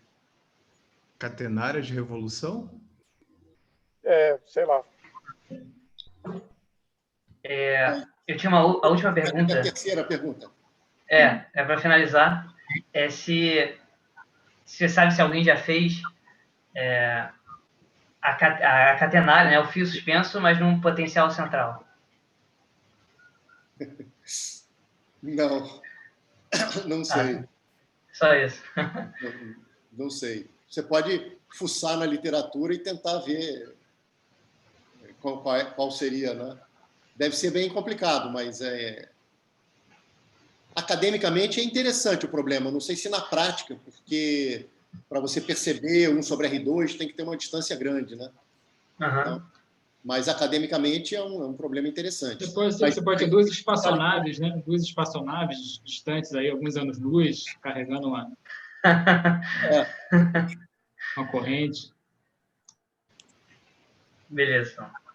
Valeu. Valeu, Lucas. Obrigado, cara. Antes de eu dar a vez para o Marcos, o Fábio tinha pedido para falar. Sou eu? É. Então, antes de mais nada, feliz aniversário, Larissa, se eu entendi direito, hoje é o seu aniversário, né? Parte das perguntas que eu tinha para fazer já foram contempladas, sobrou só uma, cara. Mas, assim, nesses artigos que você fuçou, você chegou a ver alguma coisa sobre a dinâmica, cara? Como que isso daí funciona? Por exemplo, se a roda estiver rodando, né, com velocidade angular constante, o que acontece lá com o centro? Eu acredito que... Cara, excelente pergunta, Fábio. Acho que não vai se mover com velocidade constante de jeito nenhum, né? Excelente pergunta. Eu devia ter comentado. Eu não sei se vocês lembram de um gráfico que estava do lado direito do gráfico da roda. Uhum. E parecia uma reta, mas não era uma reta, né? É exatamente o que você está falando. Você pega uma roda dessas e o centro ele vai andar numa linha reta. Uhum. No entanto, se a roda girar com θ uniforme, o x do centro de massa não é uniforme, ou o contrário. A relação não é linear do θ com o x. Então, você, se tivesse numa roda estranha, em cima lá de um perfil apropriado, embora você esteja sempre na mesma altura, se você pedalar com θ ponto constante, vamos dizer assim, você vai sim. Parece que é muito pouco. Tem uma frase no artigo que diz que você sente muito pouco, mas não é um MRU, entendeu? Então, tudo que eu sei é isso, que não dá para você estudar a relação entre eles ali e... Enfim, é isso. Você sentiria alguma coisa. É claro que dependendo do tipo de roda, você pode sentir mais ou menos, né? Teria que... Mas realmente a relação não é linear. Em princípio, não é linear. Eu acredito que a única que vai acontecer isso de velocidade de rotação da roda, né, implicar numa velocidade constante também deve ser o círculo, né? Cara, continuo dizendo, é uma excelente pergunta, porque enquanto uma bicicleta de rodas circulares bota em MRU, se você desprezar atrito, vai ficar aí para sempre. Cara, nesse outro problema, é um movimento, né, diferente, né? Tem aceleração, tem um monte de coisa aí para analisar. Eu não vi um... Como eu falei, cara, eu estudei um artigo. Não, bacana. Essa conta, né? Mas talvez seja interessante explorar a parte da dinâmica mesmo, viu, Fábio? O pessoal, sempre que fala disso, vê só a parte geométrica e essa brincadeirinha toda, e a parte dinâmica. Nesse artigo ele comenta só, faz um gráfico, mas talvez valha a pena fazer isso para vários formatos, analisar qual deles é melhor, pior, enfim. Bacana. Já que hoje a gente tem uma matemática para brincar, né? E vocês fazem isso de olho fechado. É bem interessante. Já começou a me dar vontade de fazer umas simulaçõezinhas dessas rodas. Eu já imagino, né, cara? Aquela conversa que eu tive com você, Felipe Rosa, Guilherme Guedes, 2, 3 dias depois você mandou um artigo pronto para a gente, cara. Só falta... A gente tem que pedir para ele escrever e a gente assinar, né, Felipe? Só falta isso, né, cara? Mas a gente vai se reunir e vai tocar aquilo para frente, cara. Beleza. É o Marcos agora. Grande Marcos? Putz. Grande Marcos. Está me escutando? Estou te escutando baixo, mas estou te escutando. Vai lá. Primeiro, te agradecer pelo seminário. Chega mais perto do computador, Marcos. Oi? Chega mais perto do computador. Eu vou ter que esfregar o queixo na mesa para poder chegar perto dele. Está me escutando melhor? Estou te escutando melhor. Bom, primeiro eu queria te agradecer pelo seminário, que foi maravilhoso, cara. O seminário, como todo seminário deve ser, foi instrutivo.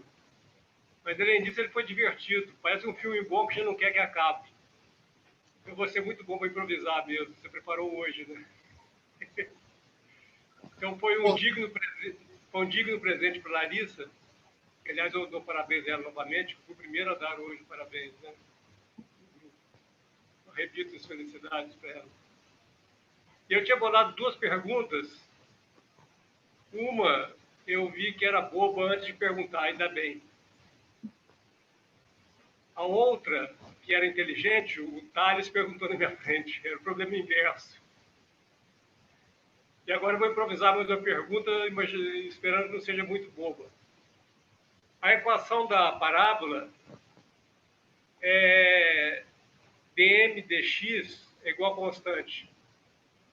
Tá certo? Certo. Então, a solução. Aham. Agora, a catenária seria dm ds é constante. Isso. Eu imaginei que isso é uma questão histórica, ou talvez quem faça a conta possa esclarecer. Eu imaginei por que será que o Huygens, por exemplo, que resolveu a partir de ds dx igual a constante, ele também não resolveu uma relativa facilidade, o dm ds é constante. Cara, bom, primeiro, obrigado pelas palavras elogiosas vindas de você, cara. Pô, não vou dormir hoje, cara. Ganhei aí a semana. Pô, valeu mesmo. Eu achei que quando você falou, alguém já perguntou, eu pensei que você fosse dizer a pergunta do Fábio, que tem a ver com o MRU, né? E você é o rei do MRU, né? MRU de mas eu já fiz uma leitura importante, né? Agora, cara, é porque o Huygens, não sei se eu vou falar besteira, mas ele resolvia essas coisas, ele não tinha cálculo diferencial. Ele não é que ele tenha se recusado, ele acabou não aprendendo essas coisas. Então, ele resolvia as coisas muito por geometria. Tanto é que, se eu entendi bem, ele ficava pendurando aquelas massinhas no fio e, dependendo do tipo de problema que ele queria analisar, ele pendurava as massinhas igualmente distantes ou não e percebia que isso eram problemas diferentes. Provavelmente, lá em 1690, o Leibniz deve ter resolvido a catenária, cara, numa tarde. O Huygens deve ter passado, sei lá, 2 meses tentando resolver, ou anos tentando resolver a catenária. Então, realmente, eu não sei te responder, mas é porque, para a gente hoje é fácil botar ali numa equação diferencial. Se pegar a solução que eu fiz lá, projetando para cá e para lá, em vez do S, botar a condição lá que o dm dx é constante, imediatamente sai que é uma parábola.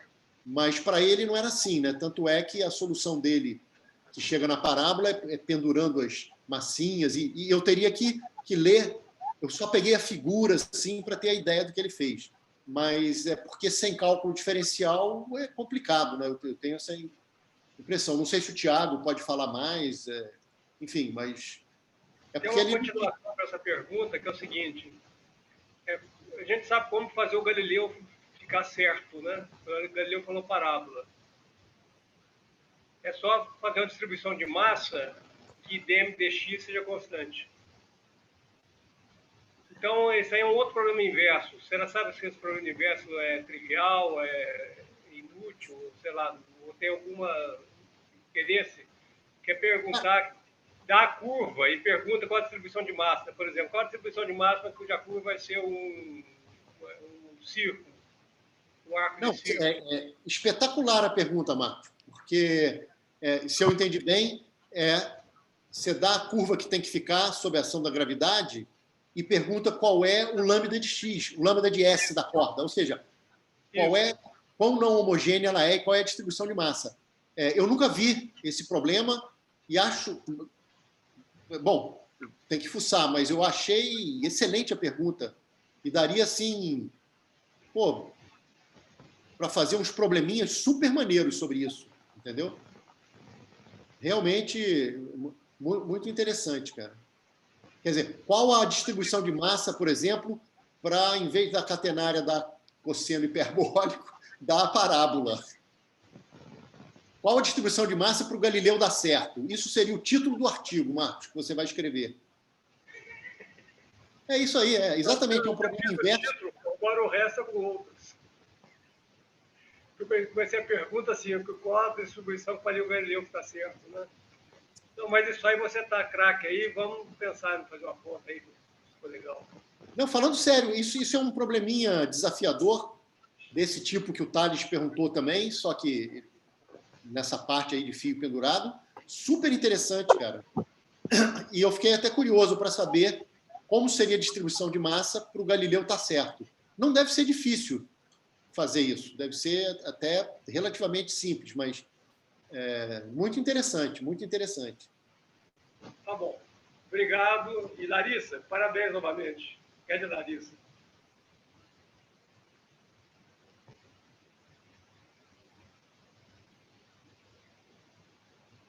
Agora é o Sidney, né?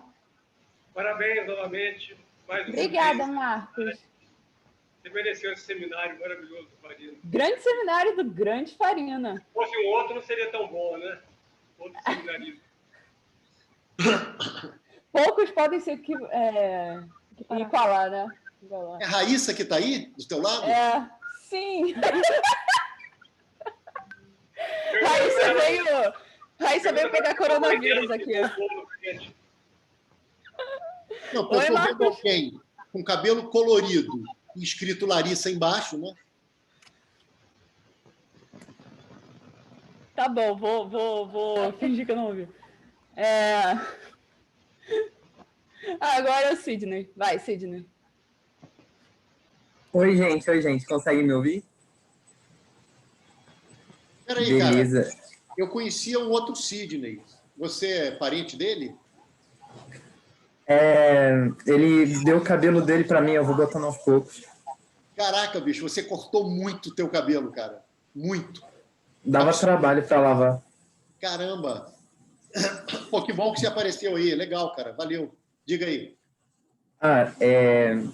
Eu me lembro que antes mesmo de ver esse problema da catenária, eu vi um problema sobre bolhas de sabão, e é aquela discussão sobre membranas, né, que se você fizer uma bolha de sabão uma forma cilíndrica, mais ou menos, vai aparecer a catenoide. E geralmente isso é explicado em termos de energia, né? Como é que dá para fazer essa conta da catenária em termos de energia? Eu acho que você pode fazer alguma coisa de minimização de energia, entendeu? Certamente a forma da catenária é a forma que minimiza a energia, respeitados os vínculos do problema, né? O comprimento da catenária e presa nos extremos. Eu não me lembro de ter feito assim, mas certamente deve dar para fazer. Eu fiz assim em clássica. Exatamente, minimizando o lagrangiano, com MGZ, que aí envolve até aquela pergunta do comentário do Lucas. O Barcelos acho que fazia isso em clássica, dessa maneira. E dá... Mas aí o teu resultado é mais maneiro, assim, de dinâmica. Eu fiz pelas equações ali de movimento, né? No caso, tudo em repouso, mas se você pegar a energia e minimizar, você vai encontrar também. Eu tenho uma outra pergunta, essa é uma pergunta mais aleatória. Será que no futuro você pode colocar sensores nos carros e eles vão ver como é o terreno na frente e eles podem adequar as rodas para passarem sobre aquele terreno? Assim, por exemplo, eu não preciso ter um carro grandão para passar num terreno muito ruim, por exemplo. Cara, só tem ideia maneira hoje aqui, ideias assim muito criativas e muito doidas. Bom, pode ser, não sei se isso é vantajoso economicamente, né? Você fazer um carro com rodas que podem mudar a sua forma para poder ficar direitinho naquele terreno. Certamente, eu diria que não é economicamente viável isso, mas, em princípio, tecnologia para isso, acho que não tem nada de muito miraculoso. São sensores para ver distâncias, alturas, perfis, e, claro, teria que ter umas rodas muito malucas que não seriam nada convenientes para um carro, porque elas tinham que ficar mudando de formato para cada... Mas pode ser aí mais uma coisa acadêmica para se pensar, futurista. Quebra-mola não seria mais um problema para as pessoas. Quebra-mola não seria... A galera ia fazer aposta assim, sem se preocupar com quebra-mola, né? Talvez, cara, numa estrada que aí não tem tantas mudanças, exceto alguns buracos e quebra-molas, aí não vai precisar ficar mudando tantas vezes. Você não se preocupa. Uma vez, meu filho era bem pequenininho e ele estava ainda naquele... Eu nem sei mais como é que chama. Bebê conforto, não era nem cadeirinha, era como se fosse um bercinho no banco de trás, e eu estava indo, acho que para Costa Azul, Casimiro de Abreu, sei lá, e eu não vi, porque era da mesma cor do asfalto. Cara, eu passei com muita velocidade num quebra-mola, cara, realmente. Então, esse teu sensor aí teria me ajudado se eu tivesse esse carro. Você pode patentear esse carro já, tá, cara? No futuro, aí, daqui a uns 50 anos, a patente foi sua. Quero ganhar um pouco de dinheiro para fazer um churrasco.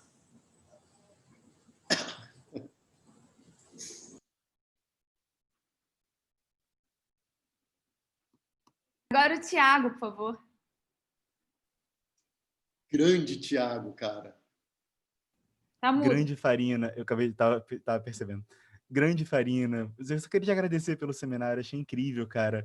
A gente tá falando desse negócio das rodas quadradas há umas semanas já, você estava super fissurado nesse tema e fiquei muito feliz de te ver apresentando e tudo mais. Como eu dou aula há 12 minutos atrás, às 6h30, eu só estou aqui mesmo para ouvir as perguntas. A pergunta que eu tinha para fazer foi exatamente a pergunta que o Fábio fez em relação à velocidade. Eu pensei uma pessoa com uma vendada numa bicicleta dessa, será que ela saberia, só pela aceleração dela, para frente, para trás, nem para frente, para frente, para trás, se ela, em qual superfície que ela estaria andando, né? Que seria a pergunta do Fábio, na verdade, né? Qual que é a função movimento em X, né? Cara, essa pergunta é excelente também, é mais uma variação. É a mesma pergunta do Fábio, na verdade. Então, problema, não, mas tem uma coisa que agora você quer, pelo conhecimento da função aceleração, será que você determina univocamente o solo? Eu diria que é um chute, porque depende do par. Pode ser que existam vários pares diferentes que tenham a mesma função aceleração. Pode não ser uma coisa unívoca. Talvez. Mas é espetacular a pergunta também. Esses problemas tipo inversos, essas coisas assim, são incríveis, né? São incríveis, Descobrir de olhos fechados só pelo teu acelerômetro. Você só tem direito a olhar o teu celular, que é um acelerômetro. E aí você, por conta da função aceleração, quer saber o que você pode dizer sobre as tuas rodas e o teu chão. Eu acredito que tenham infinitos pares que possam, sei lá, acho que a resposta não é única, mas sendo ou não sendo única, a pergunta também é dessas de anotar para averiguar depois, cara. É muito bacana. Valeu, cara. Valeu. Tá ligada com a do Fábio, né, na verdade? Tá ligada com a do Fábio. O Fábio perguntou, de certo modo. exatamente isso, se o θ era proporcional ao X, no fim das contas. Então tá intimamente ligado com a pergunta do Fábio. E com relação ao que você falou das curvas, eu acho que seria incrível. Tem várias outras curvas no século XVII que são fascinantes. A tractriz, né, e outras curvas. Depois me lembro de te passar um texto do historiador da matemática. É a evoluta da... A cicloide é a evoluta da tractriz. Não. A cicloide é a evoluta da cicloide. A cicloide é a evoluta. A tractriz acho que é a catenária, cara. Acho que ela... A catenária. Eu acho que Isso, exatamente. Não, isso tudo é fascinante. A gente tinha que estudar isso, cara. As curvas do século XVII. Por que houve um tamanho interesse por isso nesse século? Eu acho... Motivado por economia, né? Não, eu acho que a razão é o surgimento da geometria analítica. Eu acho que tudo isso está muito ligado ao surgimento da geometria analítica. Ou seja, a ideia de que você pode algebrizar os problemas geométricos. Você pode fazer um dicionário que você traduz os problemas geométricos em problemas algébricos e resolve feito fossem problemas algébricos. Né? Essa ideia... Isso tem muito a ver com o Descartes abriu as portas desse tipo de abordagem quando ele conseguiu construir uma multiplicação de segmentos que desse um segmento. Porque para um Euclides, se você pegar 2 segmentos e multiplicar, você só obtém uma área, né? Você nunca obtém um segmento. E o Descartes fala, se você tiver um segmento que é unitário, você pode multiplicar segmentos e obter uma operação fechada, né? Cujo resultado dá um segmento. Né? Para isso, você precisa definir um segmento unitário. Então, na verdade, o que você faz não é multiplicar mais segmentos, né? Você multiplica o tamanho dos segmentos relativamente à unidade de medida. E eu acho que esse tipo Isso é uma conjectura, tá? Eu não estou falando com nenhuma convicção, mas eu acho que esse tipo de raciocínio que algebriza os problemas geométricos está na essência de todos esses trabalhos. Né? Se você olhar, tudo isso tem 2 eixos, né? Os eixos cartesianos são, na verdade, uma consequência dessa estratégia de algebrização. Então eu acho que todo mundo vem a reboque do Descartes, lá do Apêndice ao Discurso do Método, de 1637. Mas, enfim, é uma conjectura. Eu nunca vi ninguém falar isso, não, mas eu acho que é da. Não, faz todo sentido.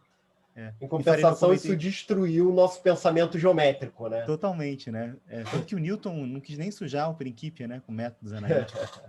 Ele faz o Principia inteiro com métodos sintéticos exatamente para não correr o risco da obra dele ser descartada ou desprestigiada por ter uma matemática tão suja.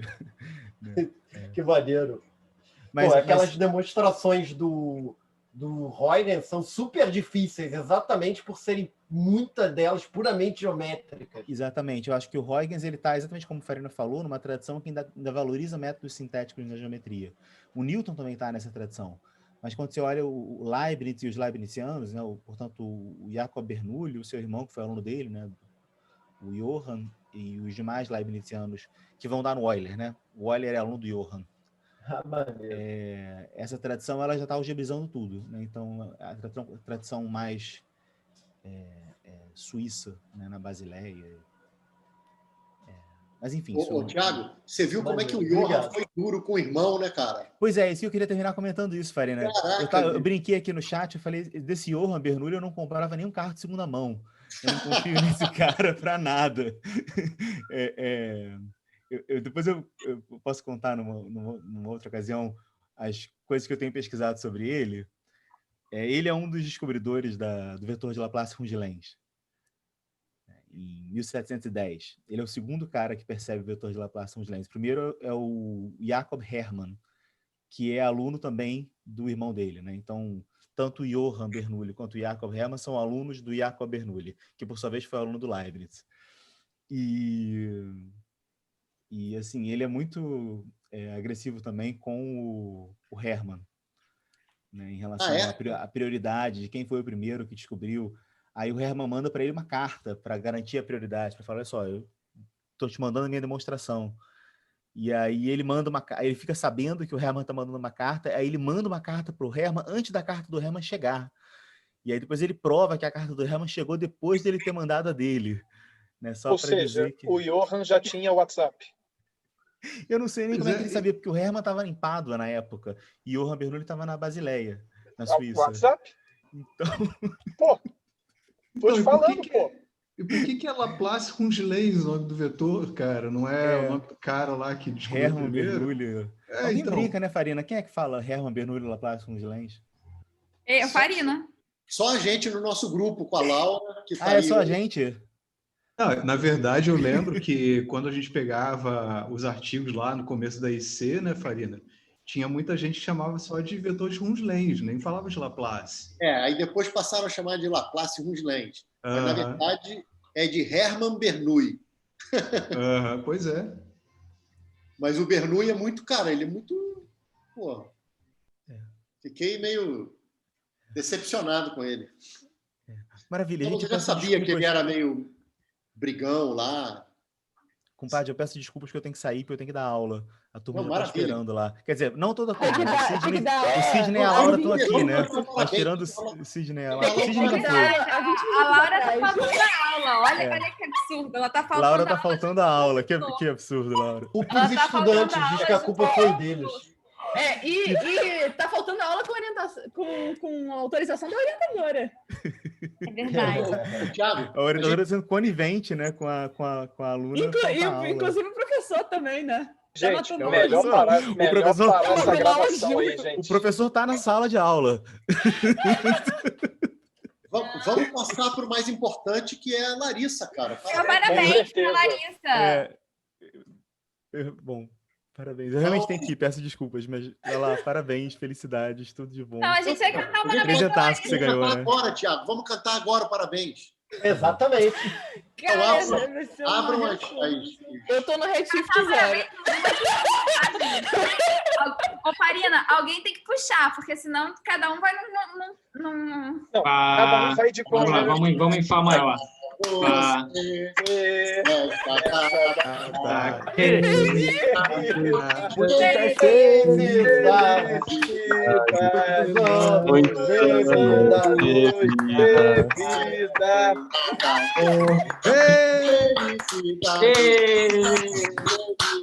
Ué, todo mundo consegue fazer junto.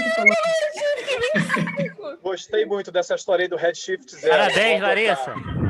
Peraí, Thiago, tem que tirar foto. Tá. Tem que tirar a foto. Então tá, então Marcos, Printinho, é isso? Patrícia, Sidney, Arthur. Não, favor, câmera. Patrícia é dupla, não precisa abrir, já tem Patrícia. Ah, a Patrícia já tá aqui, verdade. Cadê Patrícia? Tem dois. Sorriam! Falta Marcos, Arturo. Marcos não pode abrir a câmera. O Marcos não pode abrir a câmera, ô Farina. Ele não tem câmera. Não, tudo bem. Eu já tirei print. Já tirou? Já. Pô, você nem me avisou, cara, para eu... Ajeitar o cabelo, para eu ajeitar o cabelo. Farina ia pentear o cabelo, Você né? tem que mostrar a foto pra gente? Eu mando no Pimpolhos.